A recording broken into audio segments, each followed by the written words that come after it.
Hey, party people!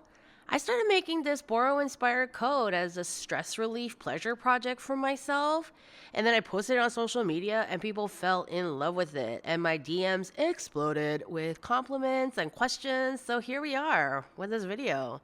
I'm gonna go over what boro is a little bit, why I love it, why I insist my coat is boro inspired but not strictly boro, and then I'll walk you through how I made mine for the bajillion of you who said they wanted to make one too.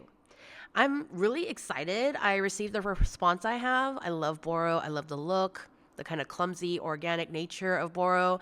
I also love the spirit of boro, which is repairing and continuing to use something over and over and over again. First of all, what is boro? Boro is a traditional Japanese patchwork style that was born and bred through necessity. Boro means ragged or tattered. When clothing or blankets, futon covers, what have you, started to get threadbare in places, Japanese women would patch it over with a small piece of scrap fabric using sashiko stitching. Sashiko stitching is a type of hand stitching using running stitches. Sashiko, the word, actually means little stabs, which always cracks me up. These are running stitches, and you can do them in long rows or cute patterns of stars, geometric flowers, all kinds of stuff. Sashiko is considered as quote unquote functional embroidery or decorative reinforcement stitching. I took a workshop with like a legit Japanese kimono maker in Japan, and she showed us the Western style of hand stitching tends to pull the needle and thread through the fabric, using your dominant arm a lot, while the Japanese push the fabric through the needle for a few stitches before pulling it through, making the non-dominant hand do a lot of the work. I'm no pro, but I think you can tell the difference in the two styles I've demonstrated here. Over the years, families would patch these textiles over and over again until you really couldn't tell what the original fabric was. And someone asked me, doesn't that get quite thick and warm? Yes, and it can come handy in the winter, or you can be really careful to always use the thinnest fabrics. But large parts of Japan get pretty cold and snowy in the winter, and so I'm sure people really found that handy. Now, boro is a big thing in fashion, and companies like Capital, Koromo, Kiriko are like using patching, stitching, and distressing techniques to create boro-esque clothes and accessories. So, is my coat boro? No. Is my coat patchwork? Yes. Does my coat follow many Japanese aesthetics? Yes. Am I looking forward to wearing this and letting it get old and worn so it looks more and more like real boro until it becomes actual boro? Hell yes! I'm so excited. All right, now on to how I made my coat. Step 1, make a coat. I lied. I did not make a coat. A couple of things about me. I have a kimono collection. It's not massive, but it's sizable. I've been collecting them since I was a teenager. So, back when shoguns were still in power, something like that. Something else about me, always have a box of random garments I mean to upcycle. I had this blue kimono in that upcycling box for a while. I shortened it to below the knee length. I buy my kimonos in person all over in Japan, here and there, online at ichiroya.com. And I know lots of vintage shops and Etsy sellers also sell them. Etsy is nice because they have reviews and ratings for shops, and there's a little bit of trust that you can build there. I can only specifically recommend Ichiroya because I've used them several times. I highly recommend an unlined thin kimono because you're going to add a bunch of fabric on top. And, if it has a little stain or two, who cares? You're going to cover it anyway. You can use other garments for a base, but I love kimono and similar garments because all the pieces are so flat. And there are no darts shaping around breasts and hips where you have to manipulate your patches around them and stuff like that. Step 2. Once you have your kimono, measure your basic length and width. Measure the hem that wraps around both fronts and the back. Cut a piece of fabric to use as your base. Pick something thin. Okay? I use this big piece of summer weight white linen I had in my scraps bin. FYI, absolutely everything in this coat is stuff I had laying around. I thought that using only things I already had at hand was closer to the spirit of Boro. It's definitely easier to make pieces that have side seams and shoulder seams, and you can make separate panels and stitch them at the sides and shoulders and at the armhole. But I didn't want that look. I wanted a seamless look where all the patches sort of flowed into the next. I think you catch my drift. So in my sketch, you see kind of the basic, what the kimono would look like without sleeves if it were opened up. And yeah, you're never going to get it flat like this. It will scrunch around the shoulder, but that's the basic shape of the kimono. And then the blue is the fabric, a little extra for the hem, a little extra to fold back at the center fronts, and then plenty of leftover around the collar and the shoulders. And do not trim that extra off until you get to the very end. Otherwise, you might get stuck with that, cut away into the collar or something. Okay. And then you want to pin this big piece of fabric all along your center back and pin excessively if you have to, but you want that place secured the whole time. And then, those armholes, they're cut open on traditional kimono and haori and stuff. And so you're going to slice your fabric down to the bottom of the armhole so that you can wrap the edges around the edges of the armhole later on. Okay? Then you'll pin the cut edges of the base fabric to the armholes, the bottom open part of the armholes, and the two armholes and your center back pin will be kind of the anchoring position for the whole base fabric. Step 3, gather your patching fabrics. Create a color story with your scraps. Go through your closet, grab clothes you love but don't wear anymore because it doesn't fit or it needs repairing and you're just never going to get around to it. Ooh, did you catch that Queer Eye episode? The guy had a whole closet full of his deceased father's old clothes, and the Queer Eye crew made a quilt out of the fabrics from those clothes. I totally did not cry or anything. My patches have a lot of sentimental value too. All the indigo patches are learning experiments from my first trip to Japan to learn about Japanese textiles and indigo dyeing. The solid and plaid cottons and linens are scraps from my second learning trip to Japan, during which I learned how to make hanten jackets by hand. And then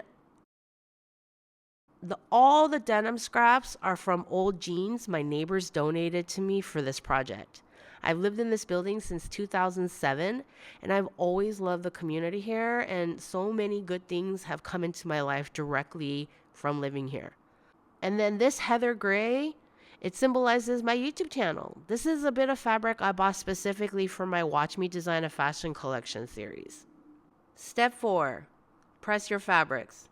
And don't cut up all your patches at once. Make a few, start laying it out on your base fabric. And for me, what works is to lay out my base fabric and then tape it to my surface, my tabletop, so that it stays a nice, neat rectangle as I'm laying things out and pinning. Or you can pin your base fabric to your kimono in the beginning and then patch directly onto your kimono, like I mentioned before. Up to you. And then make sure you're overlapping your patches in cool ways. This patch over this one, but under that one, etc., etc. As you start building sections that you like, pin it in place. Pin it a lot. Pin through all the layers. But yeah, pin. There's no such thing as pinning too much. I like using these long yellow quilting pins because they are some of the longer ones that are available out there. I cover my white linen, my base fabric, 100%. You might like your base fabric and decide to show some of it.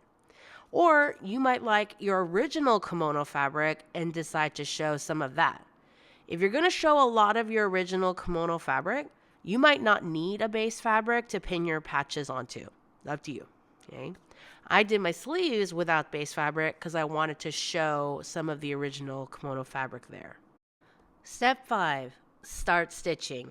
This first thread, this really thin one, is just regular sewing thread. What I use is the second thread. This is mercerized cotton crochet thread, which is much thicker than regular thread. And the red one is the same mercerized cotton crochet thread, but one size up. Traditional boro uses only white thread, but I like the look of the red accents. Because the red thread is thicker, I used Glover needles for the red thread. Glovers are traditionally needles used for hand stitching leather, so they have a very sharp point and quite a large eye. Is it hard work to stitch through these layers? Yes. I enjoy it though. I find it easy to empty my head and get all zen. Most people use thimbles, whatever.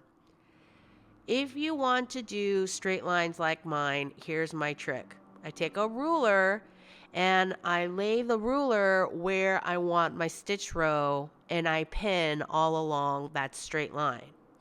And I guess you could use tailor's chalk or a marker, but careful with those markers. Some only disappear when you put the fabric in the wash. And I do not plan on putting this coat in the wash. Okay? I like pins because I can change my mind as often as I want.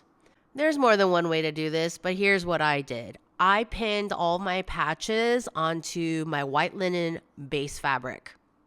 And then I pinned everything onto my kimono, pin all over the place. And then I stitched through all the layers, the patches, the base, and the kimono together. One of the things that really helped me was to use ironing boards. So when you get around some of the curvier edges, like around the armhole, I put them on ironing boards so that I could still have a straight area to pin and stitch. And I covered the ironing boards with cardstock. You can use several layers of regular paper. I taped the cardstock so that you can pin and stitch on top of the ironing board without going through the ironing board. The cardstock or paper will stop you. You'll feel the difference and you'll stop yourself from pinning and stitching your jacket onto your ironing board. And I use that on a regular ironing board and a sleeve arm. Step 6, start addressing the edges. So you've pinned all your patches. You stitched the bulk of them in the middle of the garment. Okay. For the hem, I like the clean finish with the running stitch going through it. So I folded in 1/2 inch, folded in 2 inches, and did that there. As you pin and stitch towards the collar, and with the kimono, the collar is at the neck and all along the center front. Go ahead and pin right along that seam. And then you can trim some of the excess fabric, but still leave plenty, 2 inches all the way around in case you need to make adjustments.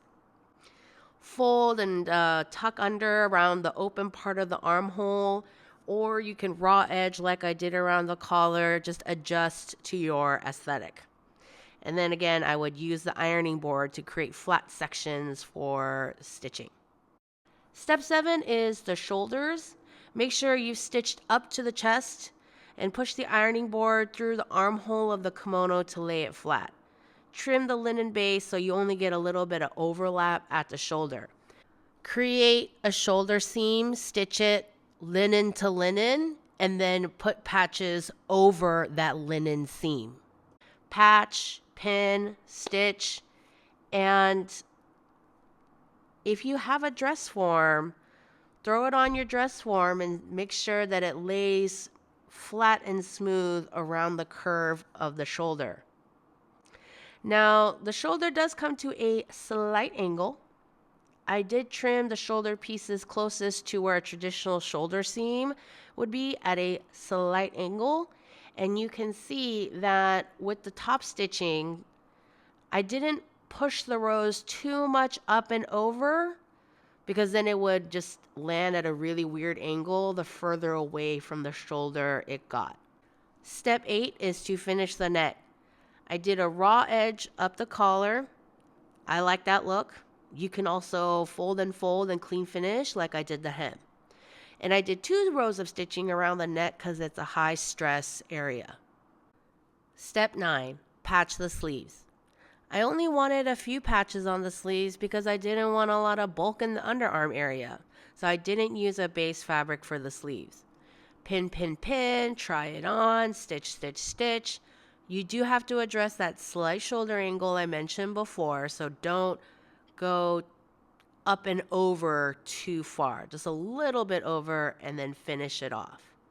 And I should have mentioned this before, but make sure all your stitch rows start and end with a really fat knot.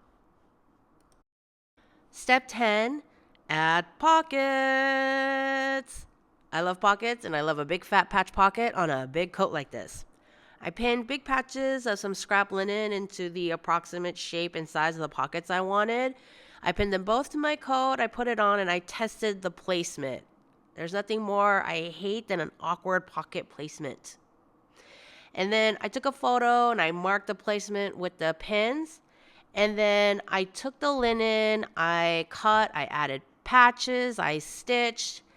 And then I was thinking about it, and I wanted the pockets to stand out. So I took the fabric I cut off from the bottom of the kimono in the very beginning and added the pockets to this blue to create a distinct border. And yes, I could have done a binding around each pocket, but I wanted to keep the raw edges of my original patches. So I just did running stitches and patched the pocket on top of the blue kimono fabric. Step 11, add more stitching. One of the things I love about the look of boro is all the stitching. There are some more empty spots on my jacket, and I don't want to do any horizontal rows, so I'm going to just keep adding lots of vertical rows of stitching. These are a pair of overalls I stitched up a while ago. I'm going to do a similar look with sections of lots of stitching, not just tons of stitching all over the coat, but sections like these overalls. And now that the coat is assembled and I can wear it without issue, I don't have to go through all the layers of fabric with all the extra stitching. Just maybe every other row, every third row can go just through the base fabric. If you want some ideas to get started, I have a new Pinterest board called Indigo. I've been adding all kinds of indigo dyeing, boro, sashiko, images, things that are related or inspired by or can inspire indigo, boro, sashiko, all these things. I've been adding things to this board for the past few months, and I just unlocked it for y'all to go check out and get inspired.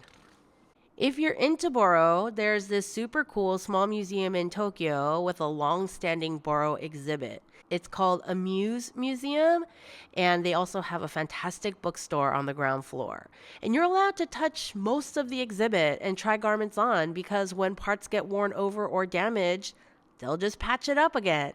That's boro. The vast majority of the boro photos in this video are photos I took at the Muse Museum. This boro kimono I tried on is quite thick and warm with many, many layers. And I wanted to take it home so badly. I mean, it was on a security wire, but yeah. I'll put a link to the museum in the description box. And that's it for today. I'm so happy so many people are into boro. I hope you'll make things using stuff you already own as much as possible. And if you're a little intimidated by doing a whole jacket or coat, start with a tote bag. Start with a little cosmetics bag. Patch some jeans or some sweatpants, whatever, and then build your skills from there. Please post pics of your work and your progress with the hashtag #MakingWithZoeHong so I can check them out. Please give this video a thumbs up if you learned something new today. Share, subscribe, check the description box below for links, all those lovely things. Check out ZoeHong.com for links to all my social media and all my other shenanigans. And I will see you in the next video.